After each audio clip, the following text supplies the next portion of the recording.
హరే కృష్ణ. ఈరోజు నుంచి సభాపర్వం చెప్తాను. విదురుడు వచ్చి ధర్మరాజుతో చెప్తాడు, వెళ్ళొద్దు అన్నా కానీ ధర్మరాజు ఎందుకు వెళ్ళాల్సి వస్తుందంటే, ధర్మరాజు రాజసూయాగం చేసే ముందు నారద మహర్షి వస్తాడు. వచ్చి, నా ధర్మరాజా, నువ్వు ఈ రాజసూయాగం చేసిన తర్వాత 13 సంవత్సరాలు నీ రాజ్యం సురక్షితంగా ఉంటుంది, ప్రజలు కూడా సురక్షితంగా ఉంటారు. 13 సంవత్సరాల తర్వాత పెద్ద కలహము వచ్చి యుద్ధం వస్తుంది. కొంతమంది దైత్యులు అసురులు చనిపోతారు. కొన్ని భూతగణాలు ప్రేతగణాలు దీన్ని అడ్డుకోవడానికి ప్రయత్నిస్తాయి. కానీ ఇవి అడ్డుకోకపోతే పెద్ద యుద్ధం వస్తుందని నారద మహర్షి చెప్పి వెళ్ళిపోతాడనమాట. ఇంకా ధర్మరాజుకి ఇంకా విపరీతమైన ఆలోచన వస్తుంది అనమాట. ఈ వేదవ్యాసుల దగ్గరికి వెళ్ళి, వ్యాస మహర్షి దగ్గరికి వెళ్ళి నారదుడు చెప్పింది ఇలా చెప్తాడనమాట. నారద మహర్షి ఇలా చెప్పాడు అని చెప్తూ, లేదు, ఈ రాజసూయాగం చేసే ముందు జరాసంధుడు చనిపోయాడు. రాజసూయాగం అయిపోయిన తర్వాత కృష్ణుడికి ఎప్పుడైతే అగ్రపూజ చేద్దాం అనుకుంటున్నానో అప్పుడు ఒక దుర్మార్గుడు లేచి కృష్ణుడిని దుర్భాషలాడాడు. శిశుపాల వధ జరిగింది, దీనివల్ల ఏమైనా జరుగుతుందా అని వేదవ్యాసుల వారిని అడుగుతాడనమాట ధర్మరాజు.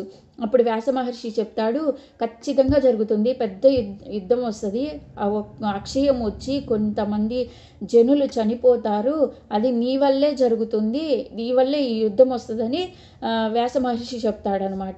ఎప్పుడైతే వ్యాస మహర్షి చెప్పాడో ఇంకా ధర్మరాజు ఆలోచనలో పడిపోతాడు. ఎందుకంటే ఆయన చాలా సున్నితమైన మనసు, ఆయన ఎవ్వరికి హాని చేయడు, ధర్మంగా ఉంటాడు, ధర్మంగా ఆలోచిస్తాడనమాట. ఆయన వల్ల ఇంతమంది జనులు చనిపోవటం అస్సలు ఇష్టం ఉండదు. ఇంకా ఆలోచించి ఈ యుద్ధం ఎవరి వల్ల వస్తుందా అని ఆలోచించాడు. ఎవరంటే ఇంకా కర్ణుడు, దుర్యోధనుడు, కౌరవుల వల్ల వస్తుంది ఈ యుద్ధం. పాండవులంటే పడదు కాబట్టి. ఇంకా ధర్మరాజు వెళ్ళి వాళ్ళ తమ్ముళ్ళ దగ్గర, నలుగురు తమ్ముళ్ళ దగ్గర చెప్తాడనమాట.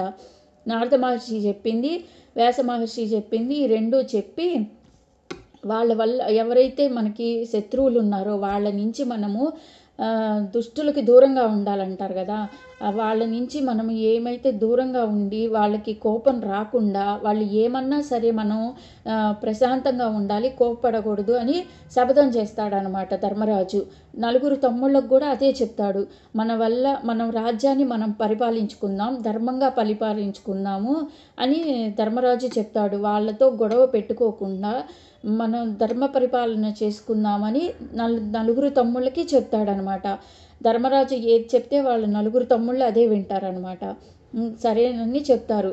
తర్వాత ఈ ధర్మరాజు వెళ్ళి అక్కడ మణిసభ కడతారు. మణిసభకు